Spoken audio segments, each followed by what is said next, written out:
আমি দেখি কেউ কেউ রিজার্ভ নিয়ে কথা বলে, রিজার্ভের কোনো সমস্যা নাই। অনেকে বলে ব্যাংকে টাকা নাই, কেউ কেউ ব্যাংক থেকে টাকা তোলে। ব্যাংকে টাকা তুলে ঘরে রাখলে তো চোরে নিয়ে যাবে, চোরের জন্য সুযোগ করে দেওয়া। অন্তর্বর্তী সরকারের গঠন করা গত 15 বছরের অর্থনীতি বিষয়ক শ্বেতপত্র কমিটির প্রতিবেদনে শেখ হাসিনা সরকারের আমলে দুর্নীতি, লুণ্ঠন ও আর্থিক কারচুপি সম্পর্কে যা বলা হয়েছে তা আতঙ্কিত হওয়ার মতো। বলা হচ্ছে এ সময়ে গড়ে প্রতি বছর $16 বিলিয়ন বিদেশে পাচার করা হয়েছে। সেই হিসেবে গত 15 বছরে পাচার করা হয়েছে $240 বিলিয়ন। অথচ দেশের বর্তমান বৈদেশিক মুদ্রার রিজার্ভের পরিমাণ মাত্র $17 বিলিয়ন। আরেকটি চাঞ্চল্যকর তথ্য হচ্ছে আওয়ামী লীগ এবং এর অঙ্গ সংগঠনের নেতা, মন্ত্রী, এমপিদের পাশাপাশি এসব লুটপাটের একটা বড় অংশ লুট করেছে সরকারি চাকরিজীবী আমলারা। সম্প্রতি ব্রিটিশ পত্রিকা গার্ডিয়ানের এক রিপোর্টে পাচার করা অর্থ দিয়ে শেখ হাসিনা ঘনিষ্ঠরা যুক্তরাজ্যের সম্পত্তি কিনতে যে বিপুল অর্থ খরচ করেছে তার তথ্য উঠে এসেছে। শ্বেতপত্রের তথ্য অনুযায়ী গত 15 বছরে যে পরিমাণ টাকা দেশ থেকে পাচার করা হয়েছে তা দিয়ে অন্তত 85টা পদ্মা সেতু অথবা 77টা মেট্রো রেল নির্মাণ করা যেত।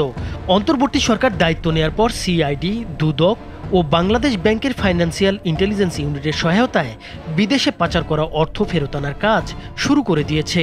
এছাড়া অর্থ পাচারে জড়িতদের বিচারের জন্য একটি প্রসিকিউশন শুরু করার ব্যাপারেও পরামর্শ পাওয়া গেছে। তাছাড়া সরকার মার্কিন গোয়েন্দা ও নিরাপত্তা সংস্থা FBI সহ আন্তর্জাতিক সংস্থাগুলোর সাথেও কাজ করার পরিকল্পনা ঘোষণা করেছে। 3 মাসের অনুসন্ধান শেষে শ্বেতপত্র প্রণয়ন কমিটির প্রধান গতকাল প্রধান উপদেষ্টা অধ্যাপক ডক্টর মোহাম্মদ ইউনূসের কাছে 400 পৃষ্ঠার একটি চূড়ান্ত প্রতিবেদন জমা দিয়েছে। এতে আওয়ামী লীগ সরকারের গত 15 বছরের লুটপাটের ভয়াবহ এসব তথ্য উঠে এসেছে।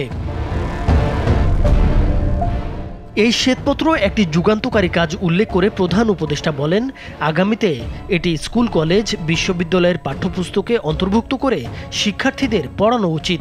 এটি একটি ঐতিহাসিক দলিল। জুলাই আগস্টের গণ অভ্যুত্থানের পর যে অর্থনৈতিক ভঙ্গুর অবস্থা আমরা পেয়েছি তা এই রিপোর্টে উঠে এসেছে।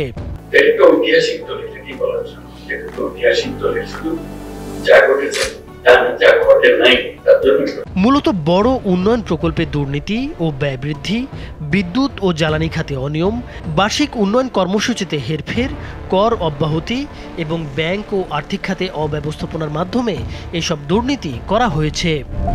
হাসিনা সরকারের আমলে বড় 29টি প্রকল্পের মধ্যে 7টি প্রকল্প পরীক্ষা করে দেখেছে শ্বেতপত্র প্রণয়ন কমিটি। এতে দেখা গেছে প্রতিটি বড় প্রকল্পে 10,000 কোটি টাকারও বেশি অর্থ ব্যয় করা হয়েছে। পরীক্ষা করা এই 7 প্রকল্পের প্রাথমিক ব্যয় ছিল 1,14,000 কোটি টাকা। তবে এসব প্রকল্পে জমির দাম বেশি দেখিয়ে এবং জমি কেনায় হেরফের করে প্রকল্পের ব্যয় সংশোধিত করে অস্বাভাবিকভাবে বাড়ানো হয়েছে, যা টাকার অঙ্কে 1,95,000 কোটি টাকা। কোথাও কোথাও প্রকল্প ব্যয় বাড়ানো হয়েছে 70% পর্যন্ত। কমিটি আরও জানিয়েছে, গত 15 বছরে বার্ষিক উন্নয়ন কর্মসূচিতে 7 লাখ কোটি টাকার বেশি ব্যয় করা হয়েছে। এর 40% অর্থ লুটপাট করেছে আমলারা। সরকারি কাঠামো গড়ে উঠেছিল, যেটার সাথে যুক্ত হয়েছিলেন রাজনীতিবিদদের সাথে কিছু, একই সাথে আমাদের যারা আমলা আছেন তাদের একটা অংশ এবং ব্যবসায়ীদের একটা অংশ। এ সময় প্রধান উপদেষ্টা বলেন, পতিত স্বৈরাচারী শাসনামলে ভয়ের রাজত্ব এতটাই ছিল যে বাংলাদেশের অর্থনীতি পর্যবেক্ষণকারী বহুপাক্ষিক সংস্থাগুলো এই লুণ্ঠনের ঘটনায় অনেকাংশেই নীরব ছিল। এই রিপোর্টে বিগত সরকারের সময়ে বিদ্যুৎ ও জ্বালানি খাতের অনিয়ম দুর্নীতির তথ্যও উঠে এসেছে। বিদ্যুৎ উৎপাদনে বিগত সরকারের আমলে $30 বিলিয়ন বেশি বিনিয়োগ করা হয়েছে। এর মধ্যে 10% অবৈধ লেনদেন করা হলে পরিমাণ হয় কমপক্ষে $3 বিলিয়ন। কমিটির একজন সদস্য জানান, আওয়ামী লীগ সরকারের আমলে কর অব্যাহতির পরিমাণ ছিল দেশের মোট জিডিপির 6%।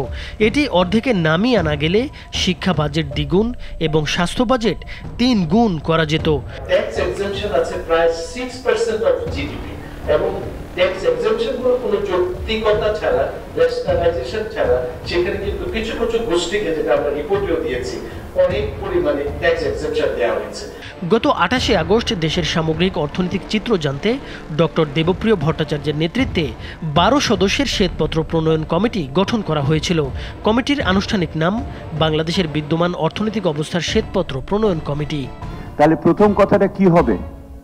আমি সোনার সংসার রেখে গেছিলাম এলডিসি গ্র্যাজুয়েশনে, এরা 2 বছরে নষ্ট করে দিয়েছে, গ্র্যাজুয়েশন করতে পারে নাই, বলবে না এটা? নাইমুর হোসেন, মাছরাঙা টেলিভিশন।